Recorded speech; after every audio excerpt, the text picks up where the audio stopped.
hawasay ang may likha ng ating buhay. Abaya hawa. Tawak tawag. Hawak tawag. Abaya hawa lahayam. Abaya lahayam. Basa masyayak ti hawasay. Basa masyayak ti hawasay. Kal halal ya alahayam. Halal lahayam. Wam yasyarala. Wam yasyarala. Elda, Hopper, Maharlika, Philippines. Elda, Hopper, Maharlika, Philippines. Happy Peace of the Trumpet. Happy Peace of the Trumpet. Happy New Year. Happy New Year. Yaman. Yaman. Pitong araw kasi celebration yan. 17 So, alalawaya. Ngayon, continue tayo. Nandito na tayo sa chapter 26 to 27. Dalawang chapter lang. Kasi pag itatlo natin, mahaba. Naabot ng kulang-kulang oras. Okay. So, learn about the book of Jubilees, chapter 26 to 27. Hanggang 50 ito, mga chapter. At least, lumampas na tayo sa kalagitnaan. Alamin ang tungkol sa aklat ng Jubileo, Kabanata 26 to 27. Babatiin muna natin ang mga Kwam Yasyarala sa Pilipinas. Una sa lahat, batiin natin Happy Peace of the Trumpet sa inyo dyan, taga Digos, Davao, Persor, pinungunahan ni Pastor Leonard Cabasal. Kumusta kayo dyan? Malipa yung pagtunog ng mga trumpita at bagong taon. Apat ang New Year kasi ng Hebrew Israelite. Apat. Ngayon, sa Cebu, kay Pastor Sabadyo Ala. Mabigat ang aking kapangyarihan. Sabadyo Ala. Oh my. Gahibi, my power. Ayan. Okay. So, magandang mayong buntag sa inyo haliha, taga Cebu.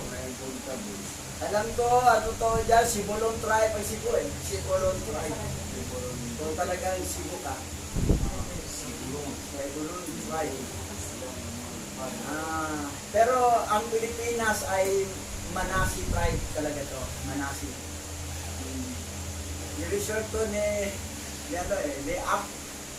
Akia, Jeremiah, Israel. Kumusta? How are you? Jeremiah, Israel. At thank you for your teaching me. Akia, Michael Wildfeld. Wala talaga yung celebration birthday talaga sa tao. Sabi niya siya, wala din. Your friend. Sige, repeat tayo. Ang celebration kasi yung Passover, yung kamatayan ni Mashiach na Passover tayo through His blood. Yun talaga ano.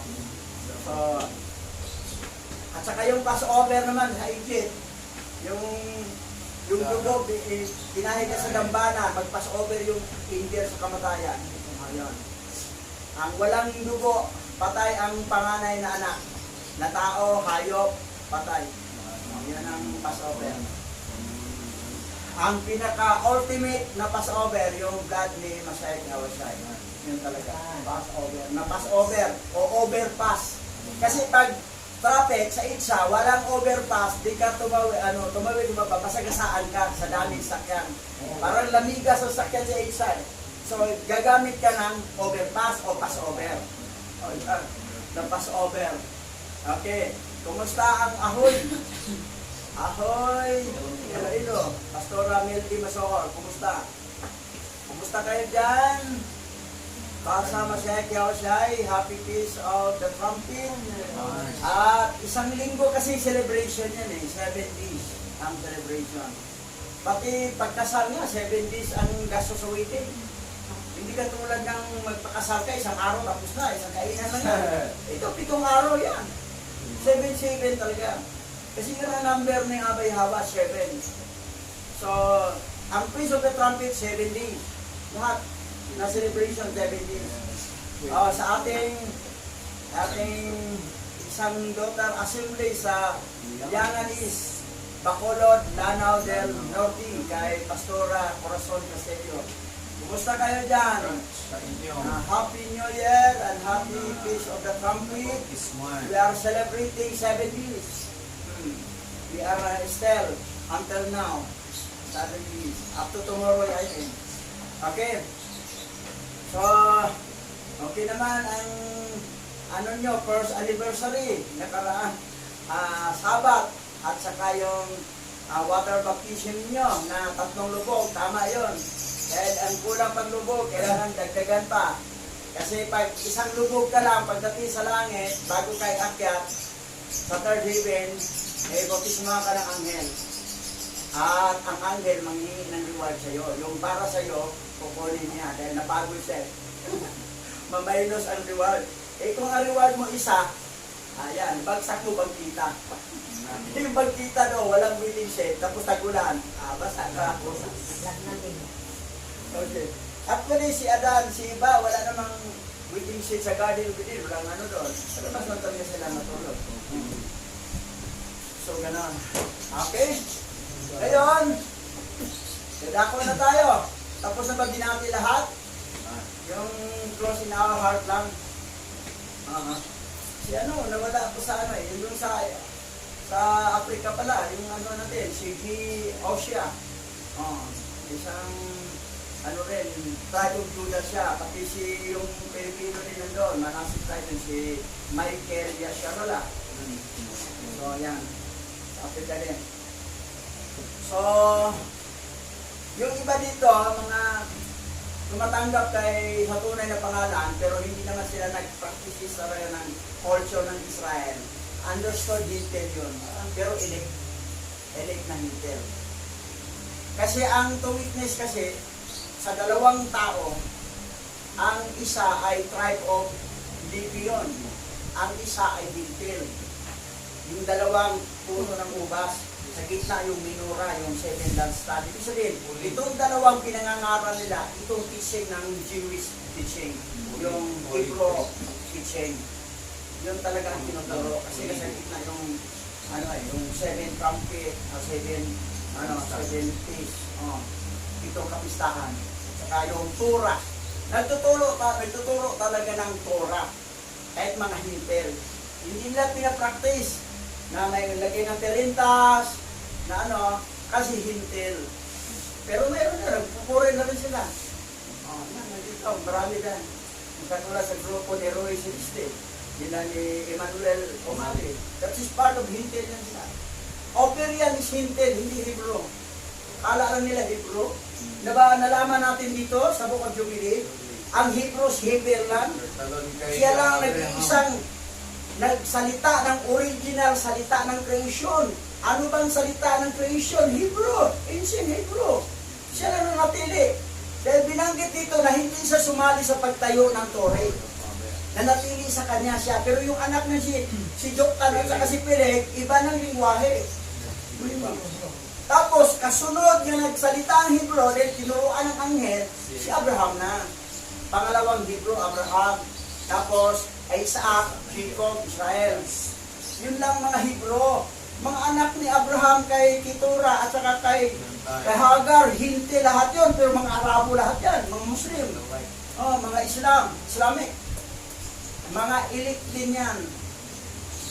Mga Arabo. Mga lahi ni Abraham. Tapos, ito naman yung lahi ni Heber, na Hebrew. Ang dalawa anak na hindi Hebrew yun. Ito si Joktan, lahat mga Hintil yan, pero mga elect. Kasi sa silangan, umaawit ang mga Hintil, papuri sa ating Abay Hawa. Sino yung mga Hintil yan? Mga Operian. Wala na ba ibang Hintil magpupuri dito sa silangan? Yan, nagpupuri sila. Tingnan mo mga suot, para sa mga Islam. Kasi Hintil na mga Islam eh. Iba yung mga Babylonian, yung mga Serpentine, mga anak ng Pauline Angel, iba mga suot nila, mga bastos. Mga malaswa ang dami. So yan. Okay. So Hebrew at saka Hintil na mga elect ay yan ay mga pinili before the foundation of the world, and yan ang sure sa heaven at ginagamit sa pangalan. Yan. Ngayon, itong Jubilee nga na malaking bagay ito talaga. Malaking bagay yan. Pero mo, ito ngayon na nakikita natin yung yung nila ni Esau at saka ni Jacob ngayon. Okay, tuloy na tayo. Anyway, hindi lang ganong haba to. Okay. Basa. Jubileo chapter 26 verse 1 to 18. At nang ikapitong taon ng sanlinggong ito, ay tinawag ni Isaac si Esau na kaniyang matandang anak. At sinabi sa kaniya, ako ay matanda na, anak ko, at narito ang aking mga mata ay malabo na sa paningin, at hindi ko nalalaman ang araw ng aking kamatayan. At ngayon, kunin mo ang iyong mga sandata sa pangangaso, ang iyong lalagyan at ang iyong busog, at lumabas ka sa parang, at manghuli ka, anak ko, para ipaghanda mo ako ng masarap na karne, gaya ng paborito kong pagkain, at dalhin mo ito sa akin upang ako'y makakain, at pagpalain kita ng aking kaluluwa bago ako mamatay. Actually, ito si Isaac. Sa tingin ko, mababang IQ nito. Si Rebecca at saka si Abraham, si Jacob ang binasbasan. Pero ang sa kanya, gusto niya si Esau. Hindi nakakain. Oo. Kasi gwapo si Esau, maputi. Tapos, pag may mahuli siya galing sa parang, pinakain siya. Paglabas ng tinignan. Panlabas lang ang tinitingnan at saka Pagbigay sa kanya. Nagbibigay ka niya. pag may sili magbigay. Ganyan sa magulang. Siguro kung traffic enforcer to, nako, kutunin to. Hindi niya na-discern eh. Hindi niya na-discern. Talagang, yun ang niya. Pero hindi, ang decision talaga ni Aba Yahweh, yun ang masunod. Yan. Okay. Ito naman si Sato. Lakad agad eh. Okay, tuloy. Ngunit narinig ni Rebecca si Isaac na nagsasalita kay Esau. At maagang lumabas si Esau sa parang upang manghuli at iuwi para sa pagkain ng kanyang ama. At tinawag ni Rebecca si Jacob na kaniyang anak. At sinabi sa kaniya, narito, narinig kong si Isaac na iyong ama ay nagsalita kay Esau na iyong kapatid na nagsasabi, manghuli ka doon sa parang at ipaghanda mo ako ng masarap na pagkain at dalhin mo sa akin. Ito si Maritis. Maritis yung si Rebecca eh. Pero okay naman pagka Maritis niya. Kasi ito talaga, nagbili na nga si Abraham. Ito talaga ang pamanahin talaga. Yung binhi nga, sa kanya ang binhi. Ito sinabi ng papa ko inutusan na si Esau, kapatid mo, para ipanluto. Ito lang natin. At basbasan kita sa harap ni Yahweh bago ako mamatay. Sabi ng ama mo kay Esau na kapatid mo, at ngayon anak ko, sundin mo ang aking iniuutos sa iyo. Pumunta ka sa iyong kawan at kumuha ka ng 2 mabubuting batang kambing at lulutuin ko na masarap na pagkain para sa iyong ama at iyong dadalhin sa iyong ama upang kumain siya at basbasan kanya sa harap ni Yahweh bago siya mamatay at upang ikaw ay pagpalain. At sinabi ni Jacob kay Rebecca na kaniyang ina, Ina, hindi ko ipagkakait ang anumang kakainin ng aking ama at ikalulugod niya. Kaya lang ako'y natatakot, ina, na makilala niya ang aking tinig at hipuin niya ako. Honest to goodness ito si Jacob eh. Pagkong ko nalutuan siya, walang problema. Hindi ko pa kahit. Kasi nag-alaga to sa kawan to si ano eh. Si Jacob eh, si Isa, walang alaga sa kawan yun. Gusto na maghanap ng doon sa parang sa bundungan. Siya, kukuha na lang doon sa alaga niya. Wala na kayo pera. Kaya tingnan mo ang katwiran ni Jacob ah. At kaniyang nalalaman na ako'y makinis at si Isaw na aking kapatid ay mabalahibo. At ako'y magpapakita sa harap niya na parang manggagawa ng kasamaan at gagawa ng isang gawa na hindi niya inuutos sa akin. At siya'y magagalit sa akin at dadalhin ko sa aking sarili ang isang sumpa at hindi sa isang pagpapala. At si Rebecca na kaniyang ina ay nagsabi sa kanya, "Mapa sa akin ang iyong sumpa, anak ko. Sundin mo lamang ang aking sinasabi." Nagbigay na assurance si Rebecca. Kung sumpain ka, sa akin mapunta yung sumpa niya. Hindi sa'yo. Sundin mo lang ako. Kasi makita mong karakter ni Jacob, mabait talaga siya. Hindi pala kung magagawa ng masama dito. Hindi ko yung ama ko. Pag-ipuin ako. Malaban na yung makinis ang balat ko eh. Hindi pala talaga kasi gusto niya talaga Tapos, yung boses ko, makikilala ang boses. Pero ito si Rebecca, matalino. Mataas ang IQ ni Rebecca. Mataas. Tingnan natin ha. Ito naman si Isaac, medyo mahina ang IQ. Si Rebecca ang matalino. At sinunod ni Jacob ang sinabi ni Rebecca na kaniyang ina. At yumaon at kumuha ng 2 mabubuting matabang batang kambing at dinala sa kaniyang ina. At ginawa ng kaniyang ina ang masarap na paboritong pagkain ni Isaac. At kinuha ni Rebecca ang damit ni Isaw na kaniyang panganay na anak at kaniyang pinasuot kay Jacob na kaniyang bunsong anak. Nang mga ito at kaniyang inilagay ang mga balat ng mga kambing sa kaniyang mga kamay at sa mga nakalantad na bahagi ng kanyang liig. At ibinigay niya ang lutong karne at ang tinapay na inihanda niya sa kaniyang anak na si Jacob. Pakita mo yung talino ni Rebecca. Pinasuot siya sa damit ni Esau. Para pag amoy ni Esau. Matalino si Rebecca eh. Tsaka yung dito, mabalik ko na kasi ginagay yung kambing na ginagay dito. So kita mo si Rebecca matalino.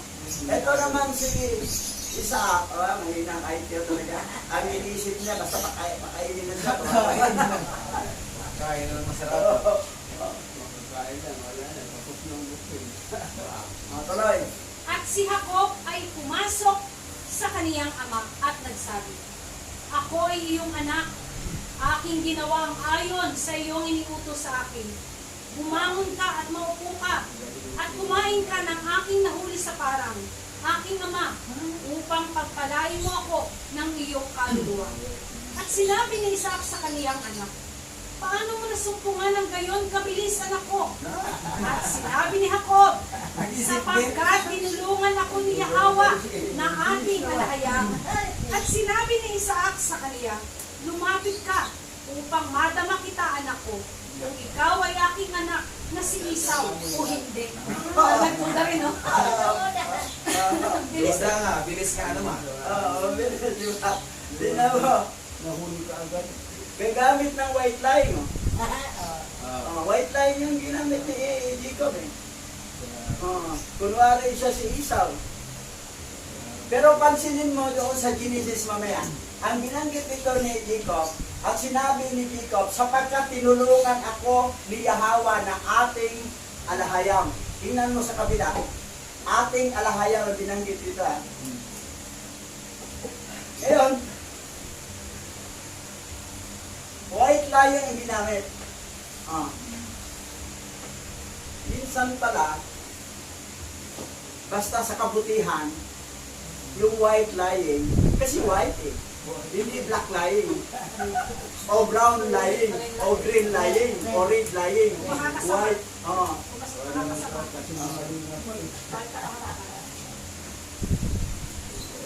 Tuloy.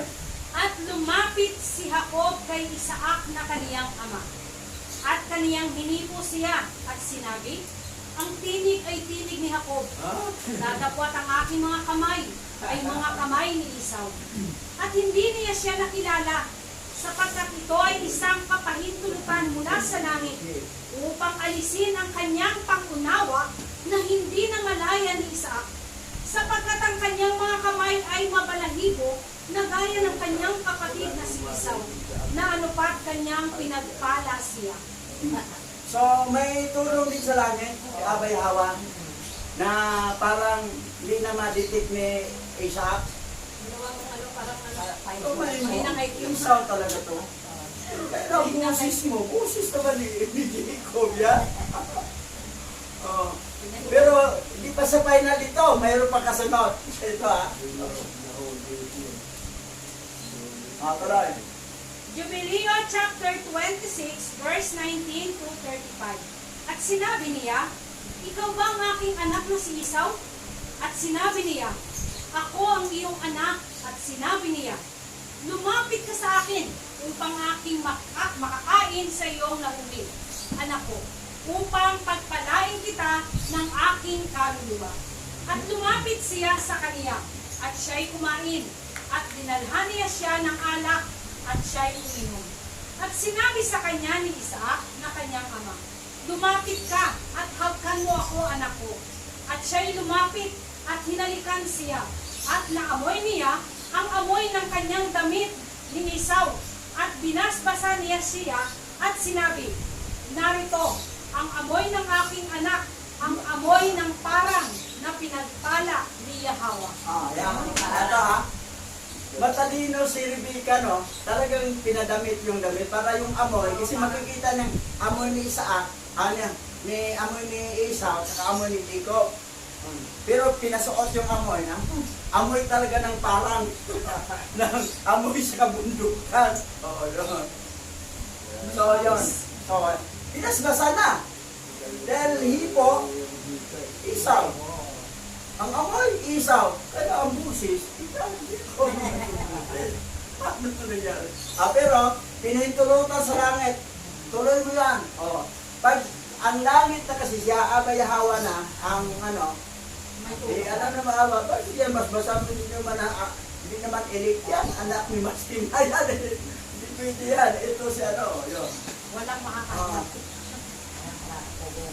Tuloy. At binigyan ka nawa ni Yahweh at bigyan ka nawa ni Yahweh ng hamog ng langit at ng hamog ng lupa at ng saganang trigo at langis.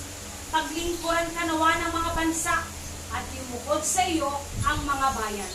Maging agawan ka sa iyong mga kapatid at yumukod sa iyo ang mga anak ng iyong ina. At naway lahat ng mga pagpapala kung saan ako pinagpala ni Yahweh. At ang pagpapala kay Abraham na aking ama ay dadaloy sa iyo at sa iyong mga binhi magpakailanman. Sumpain ang sumusumpa sa iyo at pagpalain ang nagpapala sa iyo. Yan. Okay, matindi ng basbas, ha?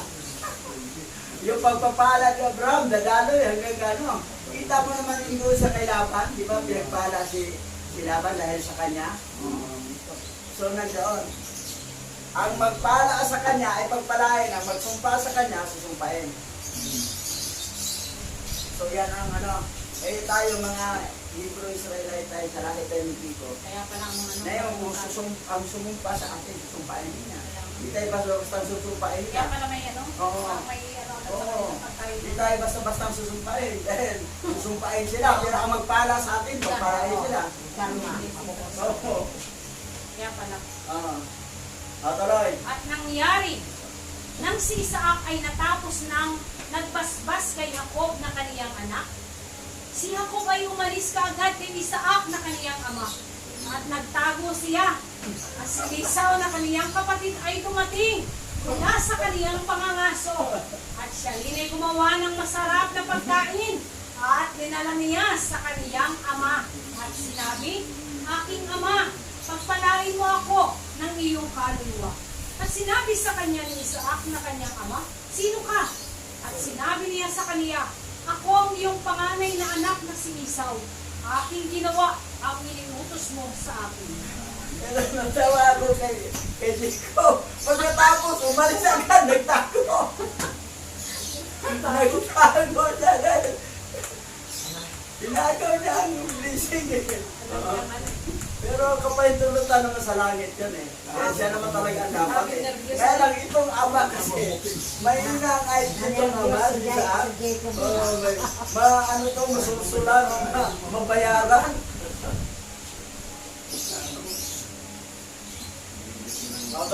At si Isaac ay lubhang namangha at nagsabi, sino ang nandito kanina at nagdala sa akin ng pagkain bago ka dumating?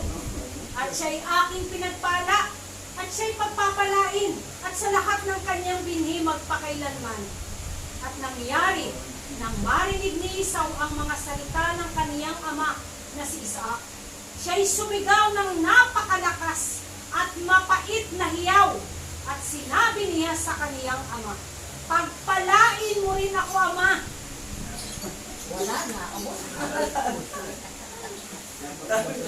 Ganyan dito kanina. Ano kayo sa akin? Huli-huli, no? Sumigaw siya ng ano eh. Ng mabait na iyaw eh. Sa pagpalain mo rin ako, ama. At ano eh. At sinabi niya sa kanya, ang iyong kapatid ay dumating na may daya at inalis ang iyong pagpapala. At sinabi ni Esau, ngayon ay alam ko kung bakit ang kaniyang pangalan ay Jacob. Kaniyang nalinlang ako ng 2 ulit. Kaniyang inalis ang aking pagkapanganay at ngayon inalis niya ang aking pagpapala. At sinabi niya, wala ka bang inilaan na pagpapala para sa akin, ama?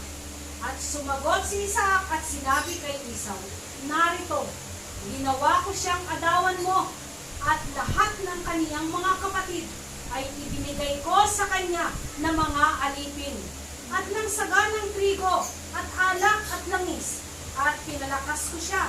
At ano ngayon ang aking gagawin para sa iyo, aking anak na panganay? Yan. Hindi ng blessing.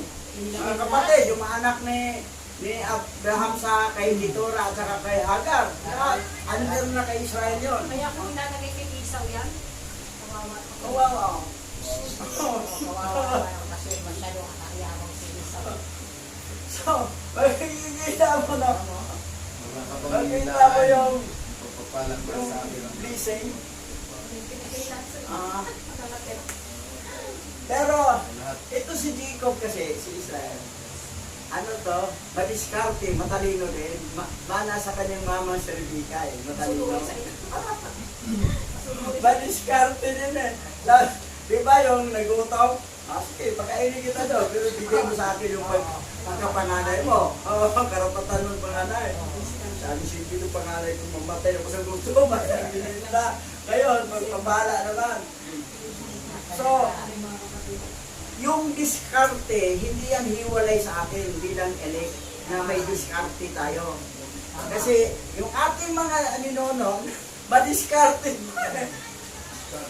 Gumagamit pa ng white lying. Okay, tuloy natin. Diskarte lang yun. Oh.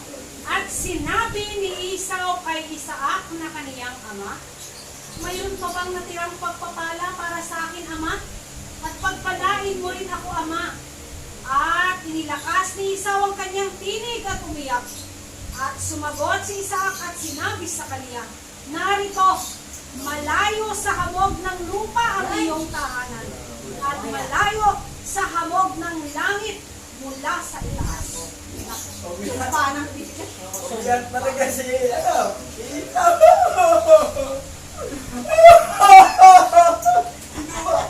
Ikaw talaga pangalan mo, Bandaraya. Yung pagkapanganay ko, kinuha mo ngayon, magpapala. Ama, wala pa bang magpapala dyan? Pagkain mo rin ako. Wala na talaga. Hindi na pagpapala, ano na eh, sumpa na eh. Lalao. Sabi Malayo. na rito, Malayo sa hamog Oh, ng lupa ang iyong malayo sa hamog sa lupa ang iyong tahanan. At malayo ang hamog na sa langit mula sa itaas, malayo. Dry siya, dry. Kaya yung kuwan, yung Sahara Desert. Parang desert mo. Sino na, puro tuyot yun. At sa iyong tabak ay mabubuhay ka. At maglilingkod ka sa iyong kapatid. At mangyayari pagka ikaw ay naging dakila at inalis mo ang kaniyang pamatok sa iyong liip, ikaw ay magkasala ng ganap na kasalanan hanggang sa kamatayan. At ang iyong binhi ay bubunutin sa silong ng langit. At patuloy na binantaan ni Esau si Jacob dahil sa pagpapala na ipinagpala sa kanya ng kanyang ama. At sinabi niya sa kanyang puso, dumating nawa ngayon ang mga araw ng pagdadalamhati sa aking ama upang aking mapatay ang aking kapatid na si Jacob. Gusto niyang patayin ha. Pero pansinin mo ha, ito ha, at sa iyong tabak ay mabubuhay ka. Maan talaga. Yung mga Edomites na bansa, yung isa, Edomites yun, nabubuhay sila sa gawa ng mga armas para bibinta. Mag-create sila ng gulo sa bawat mga bansa para bibintahan nilang armas para kumita sila. Hindi katulad sa China na mga Moabites, yung mga lahi ni Lot, na puro business lang, nadaraya rin sa negosyo. Yung ginawa mga pagkain, hindi totoo. Mga pikin nga. Pulyo. Oo. Baking noodles. Pero negosyo pagkain. Etong mga Edomites talaga, kasi dito sila eh. Ang nakaprapisi sa kanya, mabubuhay sila sa tabak. Ano ba tabak? Mga armas. Tingnan mo Israel. Ibibinta rin ng mga armas yan. Yung nakatayo sila ng Iron Dome. Kasi Edomites yan eh. Iron Dome, ano ba mga armas? Dahil dyan sila yumaman eh. Sa mga pagbibinta ng mga armas. Ganon din sa Amerika at saka sa Europe. Sa ibang bansa na mga Edomites na lahi ni Esau. So yan. Ngayon, hindi talaga sila safe. Pupunutin sa silong ng langit.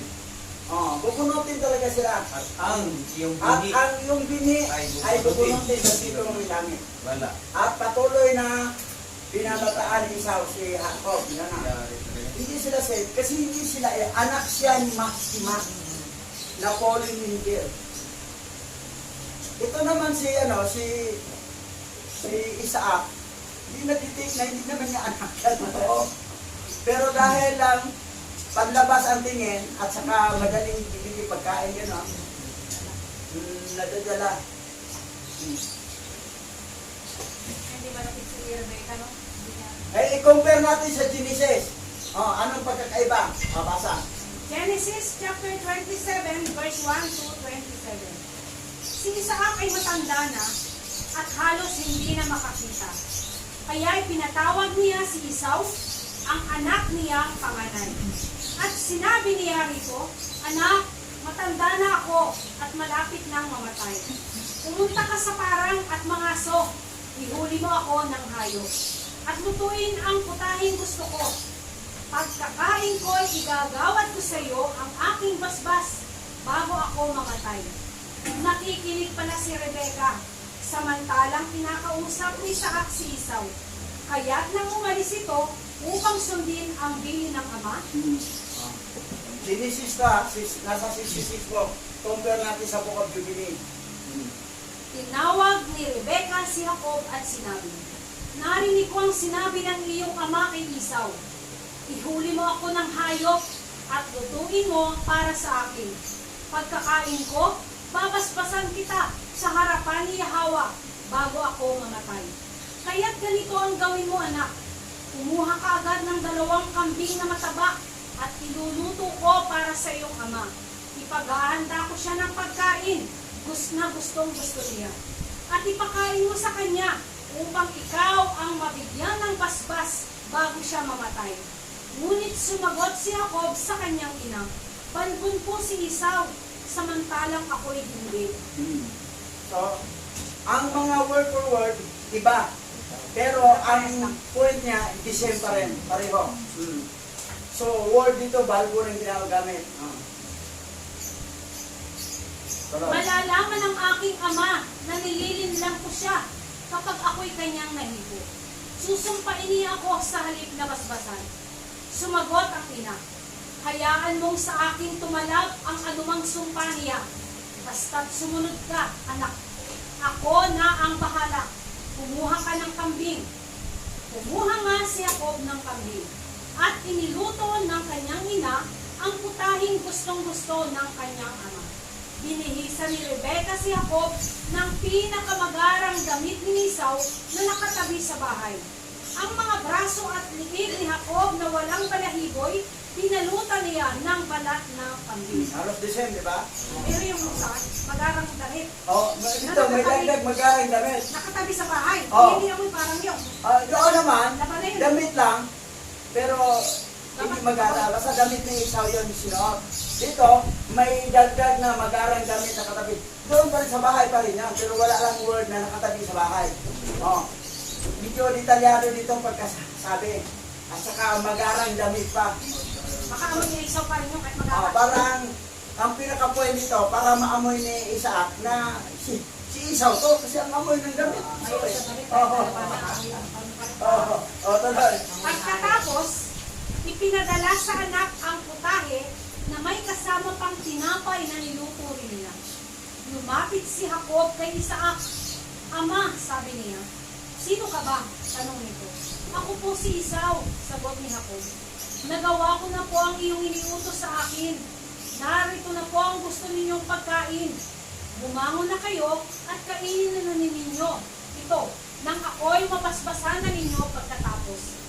Napakadali mo naman yatang nakahuli. Tanong ni Isaac, itulungan po ako ni Hawa na inyong alahayam. Sagot ni Jacob. Pinyong ano, ang ginamit, ating doon, ating alahayam ito. Pinyong alahayam. Oh. Ibig sabihin, alahayam lang isa, hindi sa kanya. Oh. Mas tama yung jubilee. Yung word na ginagamit na ang tukoy at Nagtanong muli si Isaac, ikaw ba talaga si Esau? Lumapit ka nga rito nang matiyak ko kung ikaw nga. Lumapit naman si Jacob at siya'y hinawakan ng ama. Kay Jacob ang tinig, ngunit ang bisig ay parang kay Esau, wika ni Isaac. Hindi niya nakilala si Jacob, sapagkat ang mga bisig nito ay mabalahibo rin tulad ng kay Esau. Basbasan na sana ni Isaac si Jacob. may sana. Pero, mas pasado sana. Okay, mayroon pa. Sige. Ngunit muli pang nagtanong, Siguro nga. ikaw nga ba si Esau? Ako nga po, tugon ni Jacob. Kaya't sinabi ni Isaac, kung gayon, akin na ang pagkain at pagkakain ko ay babasbasan kita. Iniabot ni Jacob ang pagkain at binigyan din niya ng alak. Halika anak, at hagkan mo ako, sabi ng ama. Nang lumapit si Jacob upang hagkan ng ama, naamoy nito ang kanyang kasuotan, kaya't siya ay binasbasan. Ang masamyong halimuyak ng anak ko, ang katulad ay samyo ng kabukirang si Hawa ang nagbasbas. Sa bukiran ang binanggit ito. Yung doon parang, sa parang. So, word for word hindi, pero ang point ng mensahe isa lang. Pero kaya nandoon, yung alhayam. Doon, ating alhayam. Tinulungan ako ni Hawa na ating alhayam. Doon sa Jubilee dito, tinulungan ako ni Hawa na iyong alhayam. Parang hiwalay si Jacob doon. Makita mo yung pagkakaiba? Parang hindi niya rin alayam. Parang Oo. kunti lang pero malaki yung difference. Continue. Genesis chapter 27, verse 28 to 46. Bigyan ka nawa ni Alahayam ng hamog buhat sa itaas, upang tumaba ang lupa mo't ikaw na may makaranas ng saganang pag-aani at katas ng ubas. Hayaan ng mga bansay gumalang at paalipin. Bilang pinuno, ikaw ay kilalanin. Igagalang ka ng mga kapatid mo, mga anak ng iyong ina ay yuyuko sa iyo. Sila nawang sumusumpa sa iyo ay sumpain din. Ngunit ang nagpapala sa iyo ay pagpalain. Matapos igawan ni Isaac ang kanyang basbas, umalis si Jacob. Siya namang pagdating ni Esau na may dalang usa. Dito, literal na usa. Saan na na? Matuloy. Niluto niya ito ng masarap at dinala sa ama. Sinabi niya, "Maupo kayo, ama, at kainin ninyo ang dala kong pagkain upang ako'y inyong mabasbasan."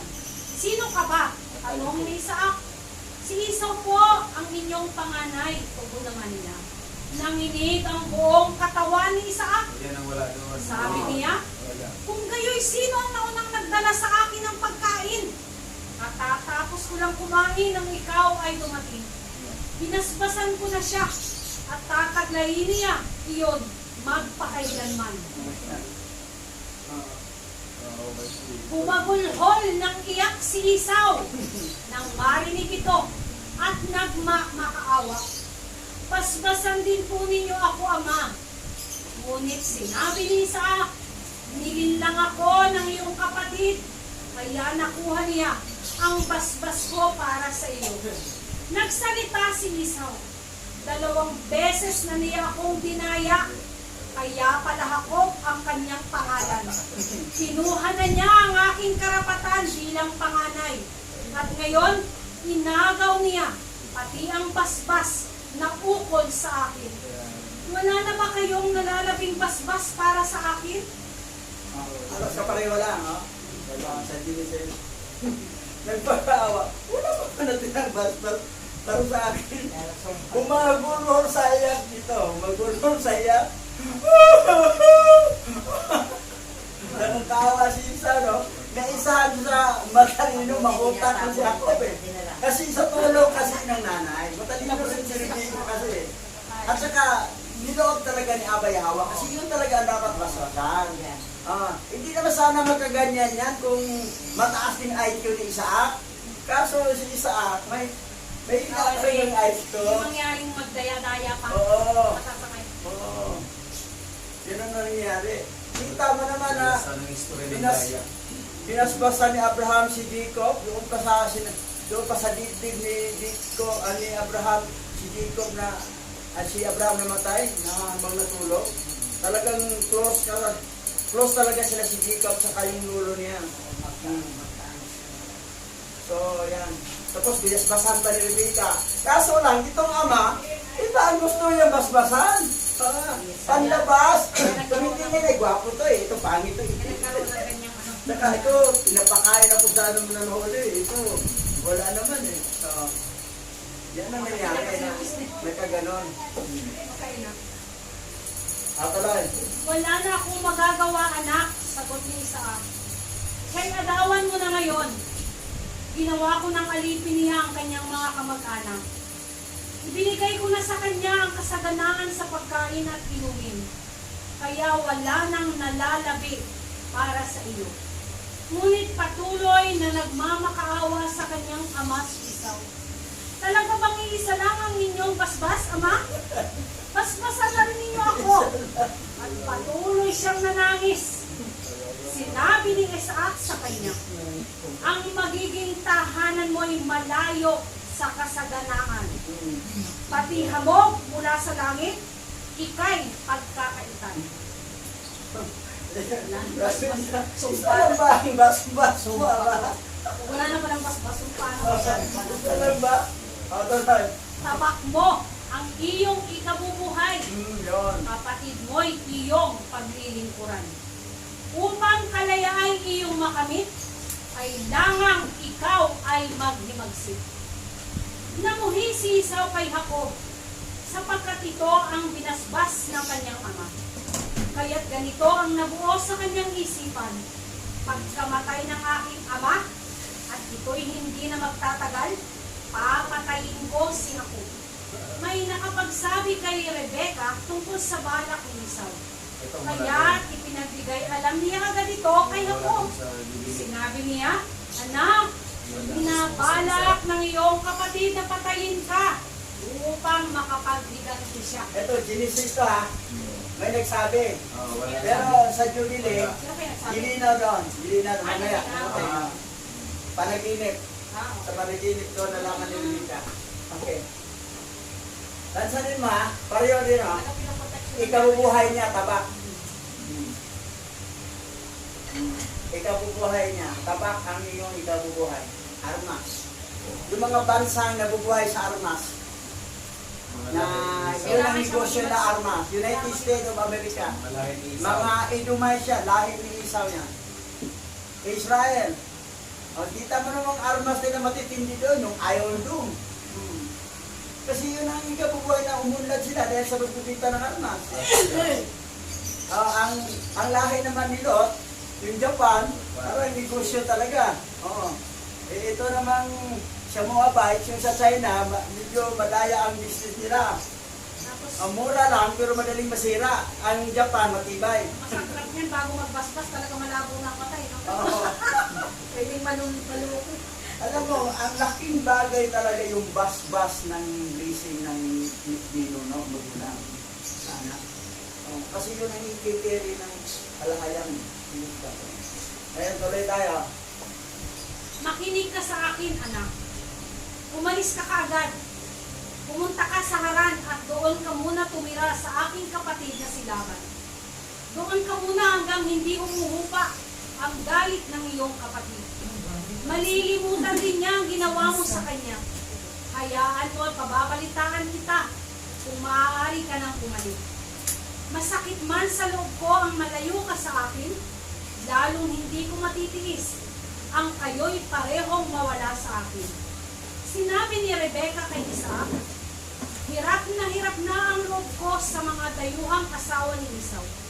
Kapag Hitea ring tulad nila ang napangasawa ni Jacob, mabuti pang mamatay na ako.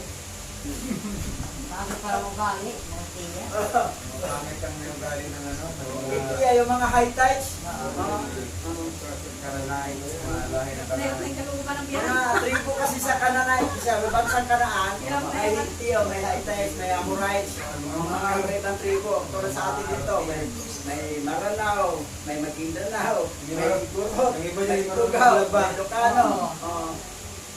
Mga sosyal yan eh. Kaya di marunong maglaba. Oo. Kampok lang yung hinubad. Kaya Oo. nagagalit na yung lola. Oo. Yanan. Oo. Kita ba? Kaya pumunta Tulad sa nila. Haran. Kasi itong karakter nila dito, di maganda talaga mga karakter dito. Ayaw nila. David yan. Tuloy. Balik tayo sa Jubilee. Jubileo chapter 27 verse 1 to 4. At ang mga salita ni Esau na kaniyang panganay na anak ay nabalitaan kay Rebecca sa panaginip. At si Rebecca ay nagsugo at tinawag si Jacob na kaniyang bunsong anak. At sinabi sa kaniya, narito, si Esau na iyong kapatid ay maghihiganti sa iyo upang ikaw ay patayin.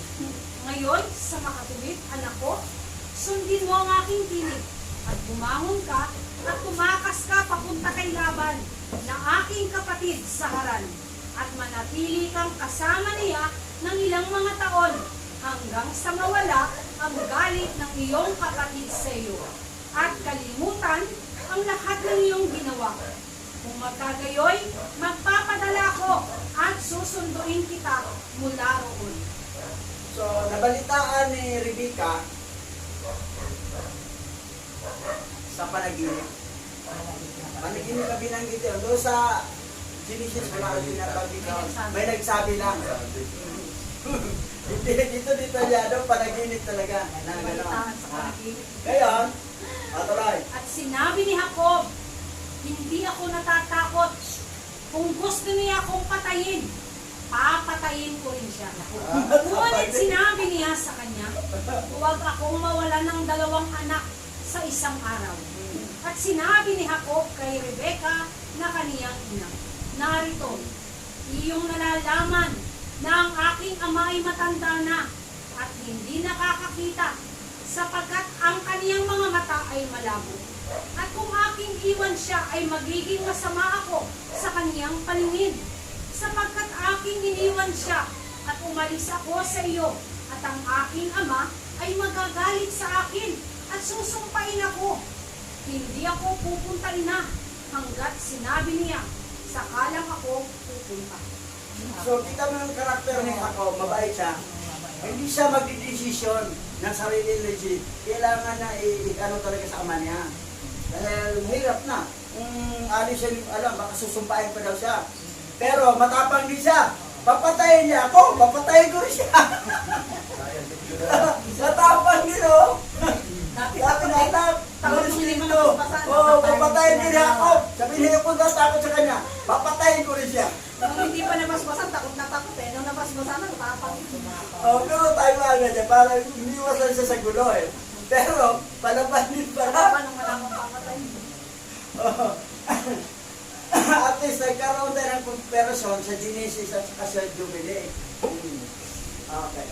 Tuloy. At sinabi ni Rebecca kay Jacob, papasok ako at kakausapin ko siya at papayaunin ka niya. At pumasok si Rebecca at sinabi niya kay Isaac, pinasusuklaman ko ang aking buhay dahil sa dalawang anak na babae na Hitea na siyang pinakaasawa ni Esau.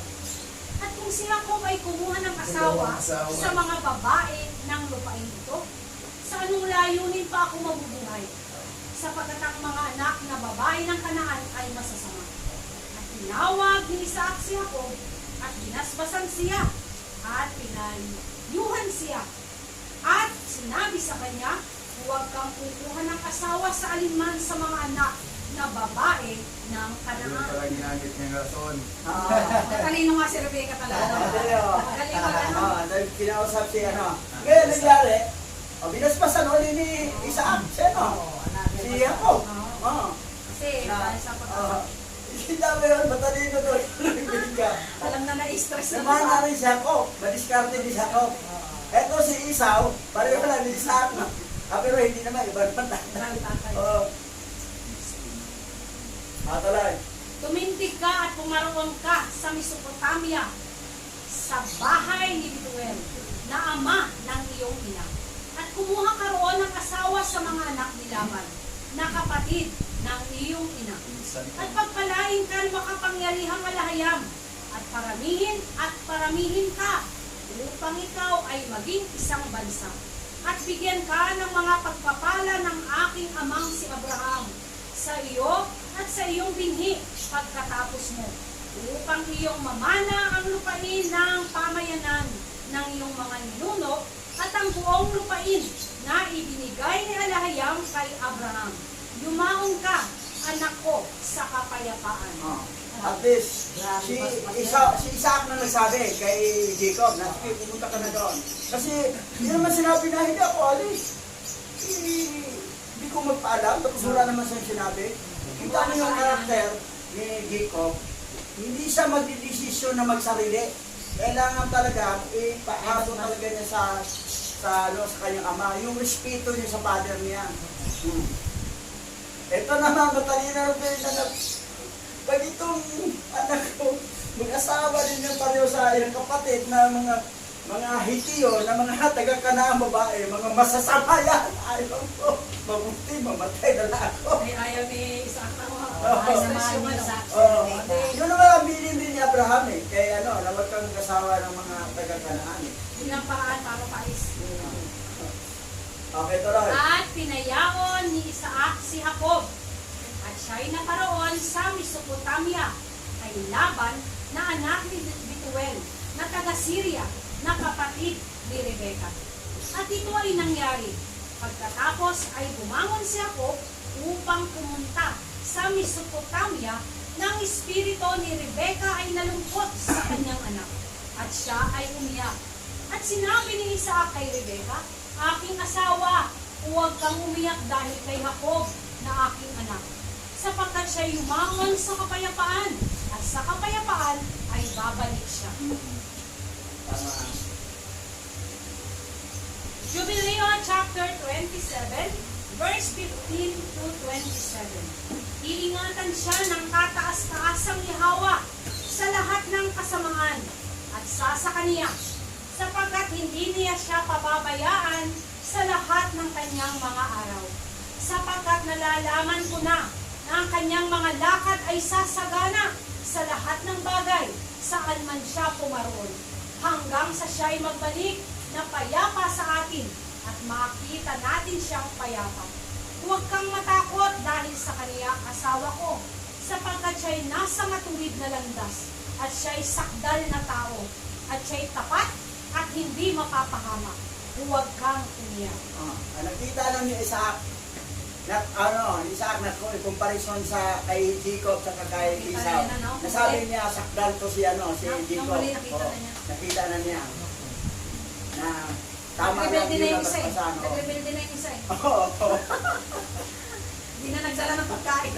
Nakita na yung karakter na pagkaiba Tuloy. At inaliw ni Isaac si Rebeka dahil sa anak niyang si Jacob. At pinagpala siya. At si Jacob ay umalis mula sa balon ng panunumpa upang pumunta sa Haran sa unang taon ng 2nd linggo sa 44 na jubileo. At siya'y dumating sa Luz, sa kabundukan na siyang Betel, sa bagong buwan ng unang buwan ng linggong ito. At siya ay dumating sa lugar sa gabi at lumiko mula sa daan patungo sa kanluran sa daan ng gabing iyon. At siya ay natulog doon sapagkat lumubog na ang araw. Mag-isa lang siya. Hindi wala siyang kasama na mga katulong. Mag-isa lang humayo si Ako naalaala ko rin, mag-isa lang ako humayo. Humayo sa isang lugar para matuto ko mag-drive Kasi hindi pa ko gaano hasa. Tinuruan ako mag-drive ng aking kapatid. Pero doon ko nahasa, nagtrabaho ko sa laging. Naging takman. Kasi ayaw ko mag-farmer Sabi ni Mama, mag-farmer ka boy. Laki ng lupa natin, 18 hectares Sabi ko, hindi na ako hiling ng farmers, ma. Gusto ko mag-drive na lang ako. So, yan nangyari. So, gano'n na nangyari kay Jacob. Ngayon, tuloy natin. At kinuha niya ang isa sa mga bato sa dakong iyon at inilagay sa ilalim ng puno. At siya'y naglalakbay na mag-isa at siya'y natulog. At siya'y nanaginip ng gabing iyon. At narito, isang hagdan na nakataas sa lupa at ang tuktok niyon ay umabot sa langit. At narito, ang mga anghel ni Yahweh ay umakyat at bumababa doon. At narito, ang Yahweh ay nakatayo sa ibabaw niyon. So, nanaginip siya, Si Jacob, may hagdanan. Mga anghel, umakyat, bababa. At saka nakita din niya si Hawa sa panaginip. Ito rin natin. At siya ay nagsalita kay Jacob at nagsabi, Ako ang Yahweh alahayang ni Abraham na iyong lolo, at ang alahayang ni Isaac na iyong ama. Ang lupain na ito ay ibibigay ko sa iyo at sa iyong binhi pagkamatay mo.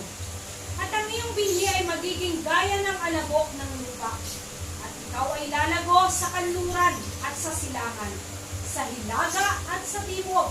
At sa iyo at sa iyong binhi ay pagpapalain ang lahat ng mga angkan ng mga bansa.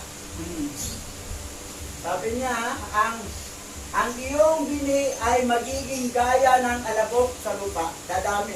Tayo yung mga bini na dito sa silangan. Mga lahi tayo dito. Kanluran at silangan. Oo, lahat. oo. Sa lahat. Oo, sa lahat. Oo.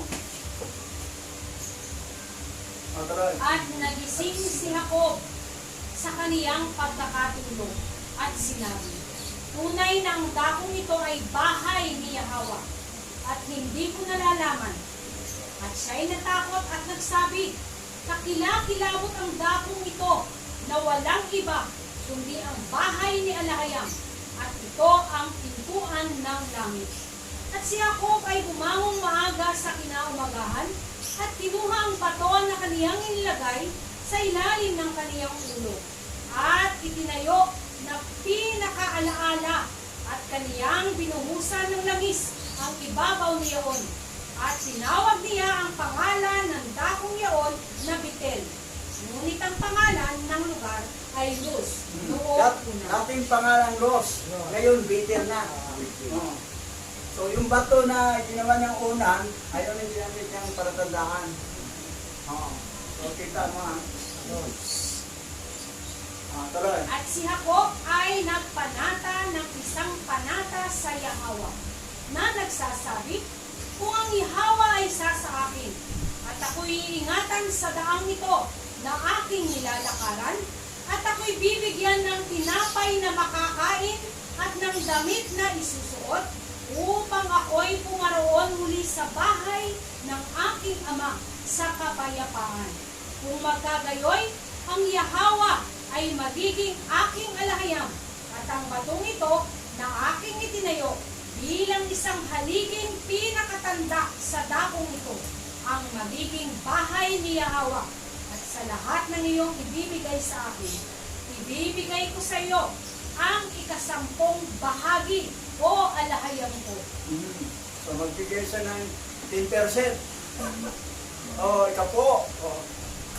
Unang example, nagbigay ng 10% si Abraham. Sunod siya. Wala ito nabanggit na si Isaac, nagbigay nito po. Tumanggap na siya sa pagkain. Tanggap na siya. Ito, meron. Si Abraham. Pero si Isaac, gusto tanggap lang eh.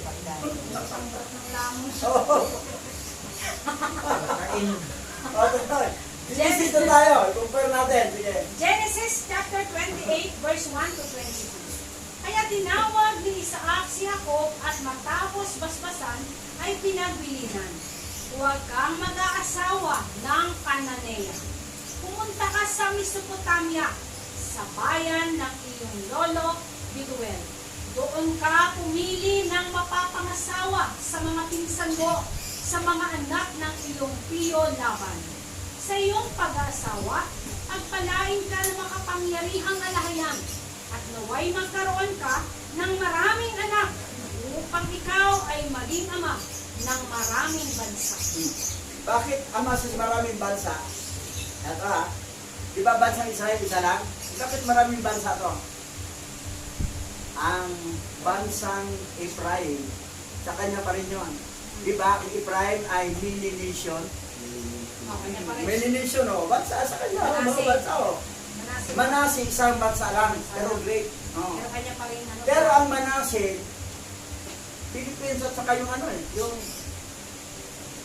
nabanggit yun ni Jeremiah Israel kalimutan ko yung isang bansa doon na Manase nation din, katulad sa atin dito, Manase. Parang dalawa ang Manase. Pero ang Ephraim talaga, sinabi talaga, mini nation, yung pinagturo sa pagperiya, mini nation. Ito, great nation, ito mini nation. Maraming bansa. Under pa rin kay Israel yon, kay Jacob. Yon. Ngayon, doon siya sa pinsan niya. Alam naman natin kwento dito, si Rebecca, siya anong gusto niya, si Raquel. Binigay si Leah. Kasi yung nagtanim siya ng daya, din siya ng daya. Sabi niya kay Tiyo Laban, kaya mo ako? Hindi, kasi kailan panganay talagang masawa, ibigay ko naman sa'yo. Maglilingkod ka naman ulit ng 7 taon. Gano'n na. Masilipat ko siya. Pagpalain ka nawa niya, gayon din ang iyong lahi, tulad ng ginawa niya kay Abraham. Mapasayo nawa ang lupain ito na iyong tinitirhan. Ang lupang ipinangako ng alayam kay Abraham. Pinapunta nga ni Isaac si Jacob sa Mesopotamia sa kanyang tiyo Laban na anak ni Betuel na taga-Aram.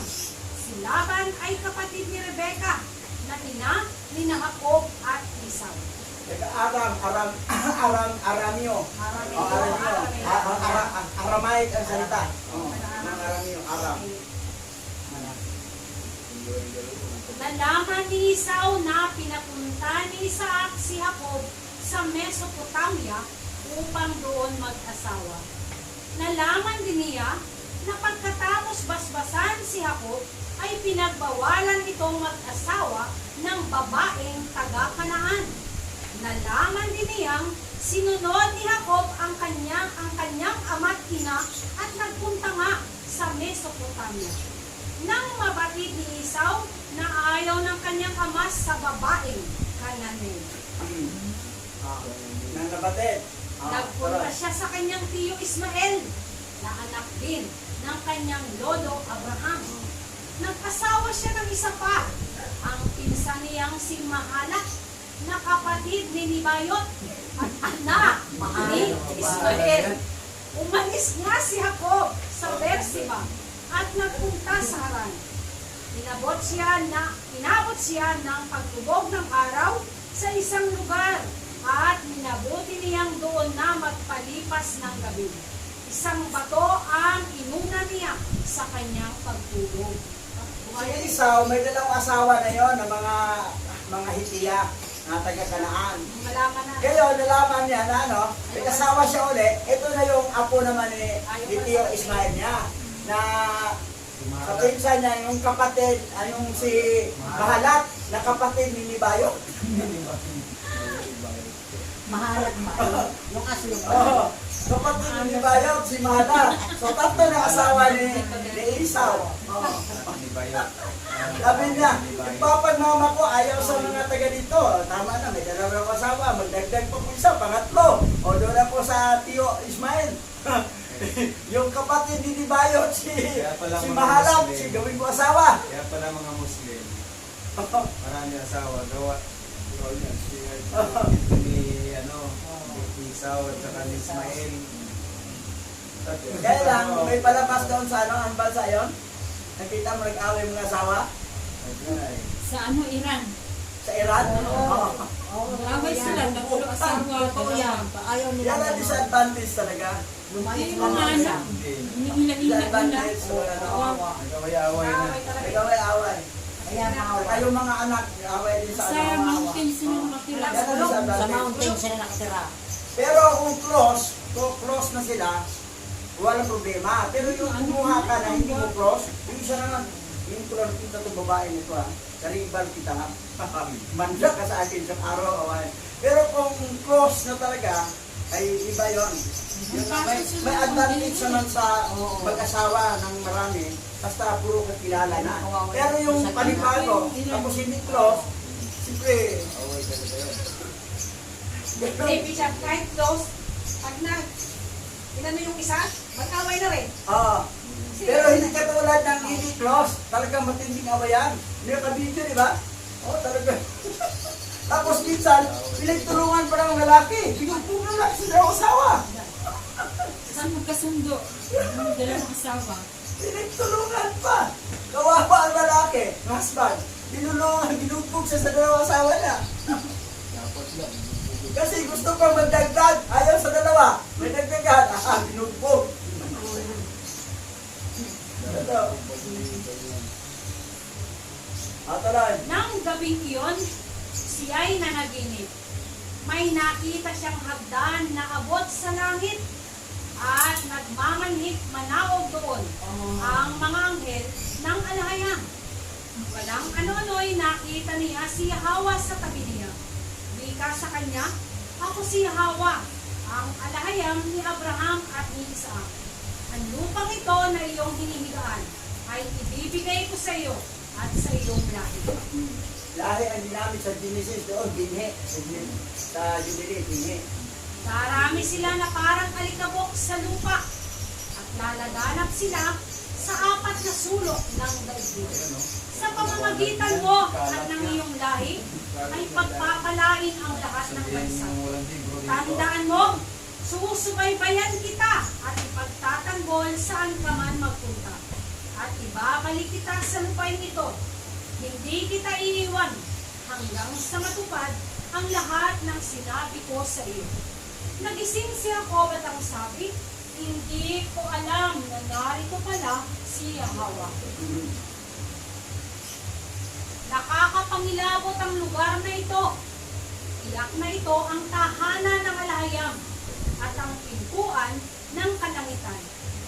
Maagang gumising si Jacob ng umagang yun.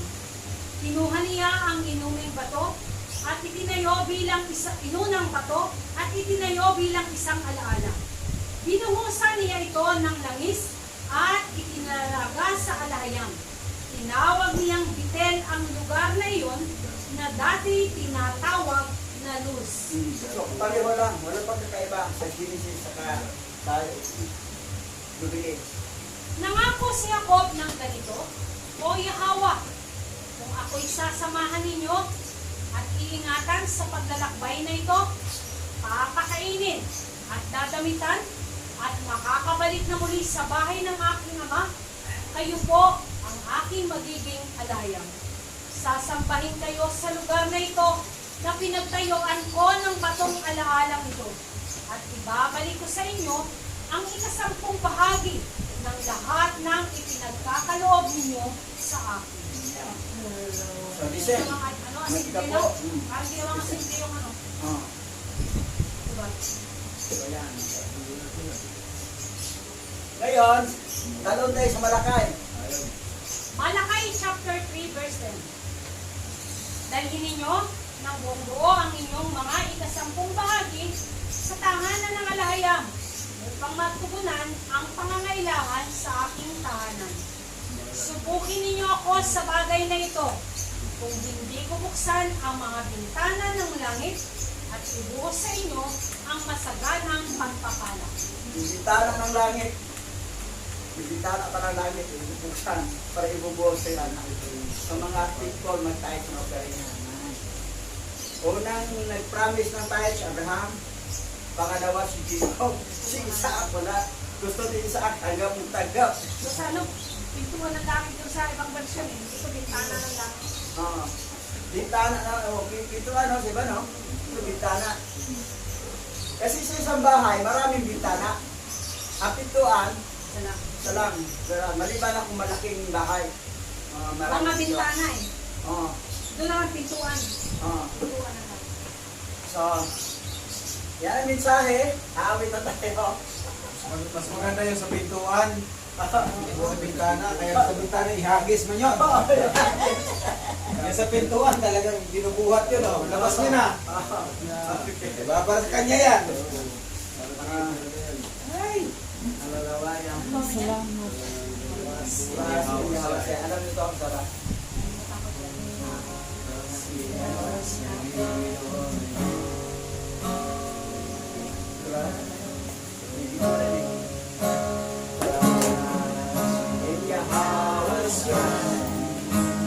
All thy heart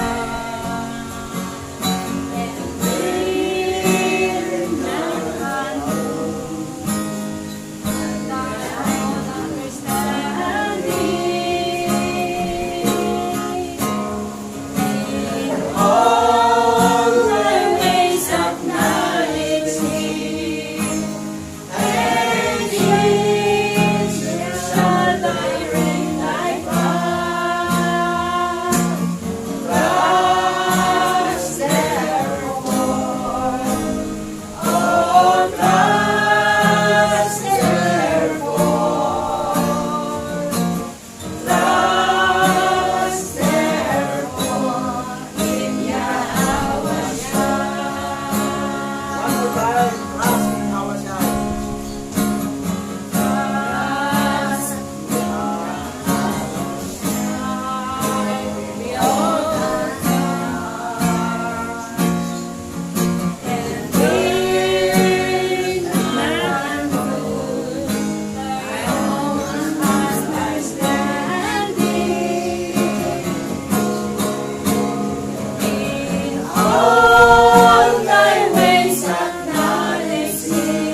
aming Yahweh, I will worship you and I will thank to you sa lahat ng promises mo sa iyong mga pinili.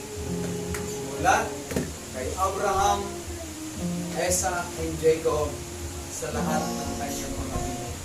Aming Yahweh, tunay nga po nagpapasalamat kami na pinukaw mo ang aming kalooban, ang natutulog naming pangunawa na ikaw ang tunay na lahayang ng bansang pinili mo na nagkalat sa apat na sulok ng mundo. At this time, aming Yahweh, tulungan po ninyo kami na muling mapukaw ang lahat ng remnant ng bining Israel ayon sa iyong pangako sa aming ninuno. Maranasan namin sa madaling panahon na muling maintindihan, maunawaan ang nag-iisang kalahayang at ang pangalang banal na nawala sa aklat ng kasaysayan ay muling makilala ng diwa ng mga lahat ng binhi ng Israel. O Yahweh, mula silangan hanggang kanluran, mula timog at bilagay patuloy kang makilala ng mga lahi at binhi ng Israel. Aming Yahweh, alam namin na pasama ng pasama ang takbo ng daigdig. Pabulok ng pabulok ang sistema. Pataas ng pataas ang mga bilin at hindi inang ang aming mga sweldo upang punuan ang pangangailangan ng bawat pamilya. O mula sa iyong trono, aming mapagpalang Yahweh, kung ipahintulog mong magkaroon ng pansamantalang yaman ang bansang Pilipinas. Alam kong hindi mo ito ipagkakait sa mga remnant upang may magamit kami, may pakilala ka sa lahat ng remnant sa buong mundo. May maibili kami ng mga equipment na mapuntahan ng mga tribo na nagkalat sa Pilipinas, na nanganganlong sa bansang Pilipinas ang Yahweh. May magamit kaming salapi upang mabili namin ang aming kailangang mga sasakyan at yung mga mahihirap naming kababayan ng mga remnant sa pamamagitan ng mga blessing na ito ay maabot namin sila at maipakilala ka sa kanila. Aming Yahweh, nagsusumamo po kami sa iyo kung ito po ang inyong layunin, maganap na sa lalong madaling panahon. O purihin ka aming Yahweh mula sa lugar na ito hanggang sa dulo ng lupa, sa kabilang ibayo. Walang diin ka aming Yahweh sa pangalan ni Mashiach Yahushua.